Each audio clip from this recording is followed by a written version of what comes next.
live, I think. Stream. We're either live or we're dead right now. Okay, 'Cause, going live. Oh, it's on my laptop. There's a live wire Okay, we're underneath live. us. So, all right, cool guys. Welcome back to another episode of Box Mining. Why are we still banned by YouTube? And yeah, cool. So, this video is a little bit different. I'm a bit tired of doing the news, to be honest. It just wasn't as exciting as I thought it would be. More exciting news is coming. All right. But the markets are in a really good shape right now. Well, not great, but yeah. Yeah. Yeah. Where we're streaming from? I have no I idea. have no idea either. Oh my god. Oh my god. Oh my Okay, god. wait. This is a fun channel. Okay. This is the Box Mining Why It's Fun-ish channel. I need okay. a show. Anita Cho says hi guys. Hello. And we miss you guys. I actually miss talking to you guys. And one of the biggest reasons why I want to do this is because I cleaned up a lot of my farms today. I spent the majority of this morning just cleaning up farms. Namely Pendo, because Pendo was quite honestly a fucking nightmare because Pendo splits your tokens up into a bunch of different types. So you have Pendo PT tokens, YT tokens, SY tokens, whatever the hell those tokens are. So like it's a case where like you put your Ethereum in, and then it's like boom, boom, boom, boom, boom, and then you're like, oh, it's gone, but it's not, right? So I went back, I kind of combined all the tokens together. I made sure I'm making money. Yeah. I was like, and the app tells you I'm making money, okay? So the app was like, oh shit, you made like 40K or made 100K. But I'm like, for real, bro? Are you sure? Like, I'm not so sure. Like, where did this money come from, right? So, I don't think it was at that much, but I do think it's like between what the app UI is telling me and like halfway there. Because I kept logs, I kept spreadsheet logs of how much I put in and then how much I'm getting out, and it seems to be growing so far. So far so good, Pendo. But the rates are nowhere near as good now. So back in the day when we did Pendo on Arbitrum during the Arbitrum season, the EETH, it was at 30-something%, but now it's at 7% now. So like the new yields, 7 is the new 30. That seems to be what's happening on the Pendo side. the Pendo side. So I mean that does show that the market is maturing. And I feel like just want to relay some like intel for you guys, right? So it does seem like if you're just one farming something, it does seem like a 7% is good, because if you're just playing on Ethereum and you're getting 2-point-something%, but if you use like ETHFi and you're like double dipping, you're pushing that into Pendo, you're pushing that into Eigenlayer, you're pushing that stuff, you get 7% on your Ethereum, which is like all right. I mean that seems to be like the US T-bill, the Treasury bill rate. Okay, that seems like the T-bill rate. And then if you do something like really more aggressive, you have to it's on Ethereum. The more aggressive stuff is always on ETH. But something like the Wrap, ETH, ETS, and Biotic one, you get potentially 14%. Pretty good. It beats the bank rate. It beats the bank rate. So that's what I was like looking at today. So I spent a while optimizing yield. But overall, the end conclusion is that yields are down and risk is up. Wait, shouldn't it be the other way around? No, that's the crazy part about this, right? Early in DeFi, the earliest times when we're in DeFi, like I think you guys brought up this video before, right? Actually, this is not the YouTube studio, but you should probably let's pop up one YouTube comment. But like, there's a compound video I did, right? Compound. Yeah. Box mining. During this time, so 4 years ago when DeFi first started, people didn't really figure out how to exploit DeFi systems yet. So the yields were very high, and the risk was actually relatively low because there were fewer hackers. So that was like the golden age. Yeah. All right, that's the golden age. Yeah. Now we're like the post golden age. Like now we're like, fighting for like 14%. Whoa, like it's like Holy shit, guys! I mean, even if you think about it, right? The early days of Ethena, you were getting 30% almost on your USD, Yeah. right? But now it's like it's barely 12. So the rates are down, but the hackers have gone up. So the risk is actually up now. So the yield for Ethena is not as high anymore. It's 9.4. So it's actually not nowhere near as sexy as back in the day. So I feel like there is definitely a maturation going on. And there's definitely a push for us to be more and more aggressive. An example of that would be this 14% thing. So I was looking and examining why is there 14% yield on this EtherFi symbiotic, right? And there's a bunch of vaults here, right? So you're putting your funds onto EtherFi, it's doing this, and then it's in the vault, and it's being used for this and that. So there's more risk. There's definitely, not EtherFi. So I guess in many ways, like that's just the way we do it, and it's more work now. So like say for example right now I'm back into Pendo. I knew it was successful, so I'm playing around with this one, but I'm setting timers. So every time these things mature, then I pop it back out. Because like back in the day I didn't set timers. That meant that like when they matured, the money just sat there, did nothing, right? No yields? No yields. Really? Yeah, if they mature, it's like bank, right? Like the bank, you put a time deposit, the time deposits end, and you wait 4 months, you have no yield for 4 months. Okay. Right? Like that. This is what's happening, right? Like this is like you don't want to put your funds into these things and then forget about them. Yeah. Right? That was my number one sin, was forgetting about this, and this was all inspired by me forgetting to collect my renew paradigm. So I was like, I went here and I just like found everything I was farming. And I was like, I either pull out if it's shit or double down if it's good, right? So I went double down. I went a little bit apeshit crazy on Metamorphosis. So I did this and Metamorphosis. I think they're comparable in rates almost. So if you guys haven't watched the Metamorphosis video, you guys should check it out. Box mining. So don't worry. I know how to navigate. Don't worry. I know how to navigate my. This is the Metamorphosis video. But if you guys haven't watched this one, don't worry. I know how to click buttons wrong. But this one I think you can almost get like above 10% yield as well, and it should be less risk. That being said, just last bit to know, why I say risk is up is because recently there is Mintress hack. So this one baffled me. So like July 2024, it was for $1.4 million, but in many ways, this shouldn't have happened because it's a new protocol. It's built on Mantle. There shouldn't be so many vulnerabilities. It was audited by 3 security firms. But the problem here is that it's not the code. It's not that people were withdrawing funds from it, but they were able to exploit price discrepancies and then use flash loan attacks to go in and go out. So they explain it quite well here, but essentially a bunch of flash loan attacks.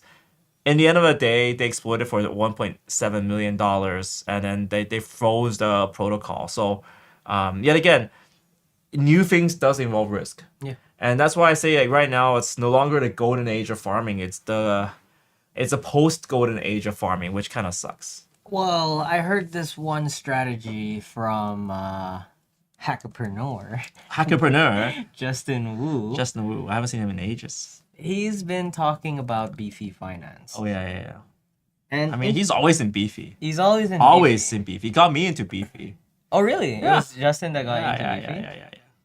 So for him, his strategy is very interesting. He doesn't hold any Bitcoin. He doesn't hold any Ethereum. His play is like this. So he says he has layer 1 alts for stability, meme coins for growth. Then he throws whatever profits he has in them on the stable pools here on Beefy Finance. So there's one specific pair. Let me try to find it.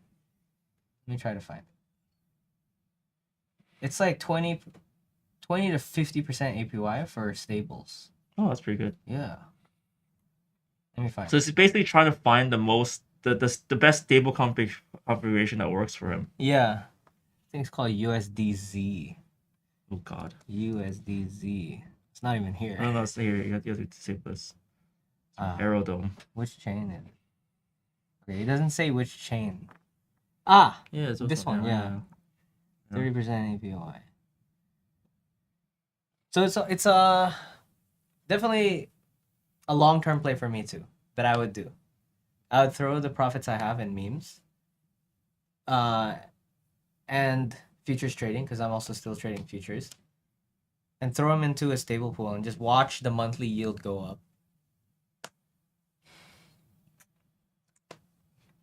So I just want to tap into here. But the problem with these yields is that they are very heavy maintenance. Yes. So so say for example, I got into the Arbitrum ETH pool, and that used to be giving 100% APY. I'm like, whoa, 100% APY. I haven't seen that in a while, right? But now I think that the yield is way lower than that. So yield drops over time. So it's very hard to find good yields. I think you have to be constantly hunting. So yet again, it's like I do see it's possible to make money, but it's like, well, this is a good pool, man. But this is a small pool, that's why. So like say for example, 400% on EFI WETH pool. But what I do see is like this is more maintenance heavy. So you gotta go on Beefy, check it up, find a better yield, move your funds around. It's very work heavy. Yeah, that's what I realized too. For yield farming, especially, is it's not. People hype it up and say it's passive income. It's not. You sit it in, you put it in It's there, not. you let it work. But when I actually engage in this, I'm like, yeah, you are earning yields, but you need to check in your position every single day, right? Just to make sure that nothing is out of position. If that asset itself is being involved in a borrowing and lending platform, then of course you need to make sure that there's no deep peg risk. This is what happened to Renzo last month, which was scary, right? The liquid restaking ETH on Renzo was deep pegged because of the flash loan attack. Same thing. Yes, from flash exactly. So you're higher risk now, but it's not. But okay, that being said, like I feel like after playing around today, I still feel like there was a period of time I'm like, I don't mind getting zero on my money. But then I realized, okay, look, you cannot live yieldless forever. You know, like like have fun staying poor, right? Like you still have to put in the work and squeeze every bit out of your funds, right? If you have ETH lying around, if you have Bitcoin lying around, you shouldn't be making zero, right? And a good example would be Cordell. We didn't like. Yet again, the early adopters of Cordell, we were raking it. Like I only did a bit on Cordell in the early part. Cordell staking. It's actually stake. But anyways, Scroll down.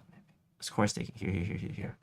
Right. So this was just like purely locking up time, locking your Bitcoin up. And back in the day, we would be getting like 30% to 20%. But now that the stabilized, right, you're barely getting anything. You're getting like 4% on your Bitcoin. It's pretty mediocre, or maybe 6. So it's luck based right now. But like some days, on good days, you're getting a bit. On bad days, you're not. But like my Bitcoin was sitting there doing nothing. So it was better. It was better for me to do something with that Bitcoin and just get a little bit of Cordell, even if like 5-6% is still better than zero. Yes. Right. I mean that's. Yes. It adds up. Yes. That's here. This put BTC rewarding. That's a better indicator. Yeah. So around 4 to 5% is still not bad. It's not great, but hey. But it's realistic. It's realistic, especially for BTC. Yeah. As So staking asset. so the golden age is over, but I do see like a few things that we're looking at. So one is into new DeFi protocols. So we did a Polkadot video recently. Yeah. And honestly, it was quite clunky, right? Like it's very early stages on Polkadot. The addresses didn't show up properly. You know, it wasn't labeled correctly sometimes. But hey, Polkadot just like started here, so I feel like there's a lot of opportunity to get airdrops, especially if you start using particular items there. Yeah. I have my dot. I want to place it here too with Bifrost as well. Yeah. So you can synergize with Bifrost and Polkadot to earn double yields. And then I ask myself, where's the money coming from? It's coming from the Polkadot treasury. And also from airdrops, right? Yeah. Think about it. Cosmos is quite farmed in terms of airdrops, so move somewhere else, right? I mean, Yeah. it's not a bad idea to just like, experiment. So that's what we're doing recently. So we kind of recommitted back into the farming thing. Yeah. I consolidated a lot of farms, so I literally like some farms that didn't work out. Like I think, I don't want to throw anyone on the bus, but I think one of the ZK ones, I was like, you know what, I have no idea what's going on here, let me just take my funds out, take my winnings, let's just go, right? Same thing with a particular ocean themed The one I told you about? that one I also took some funds out, so Yeah. so it's consolidation time for me, so I was simplifying my farming so I don't have to spend that much time managing funds that much, and at the same time finding quite fruitful APYs, right? So that was kind of big for me. So I think that's the TLDR. Like, what are thoughts on market? It's a bit harder to farm right now.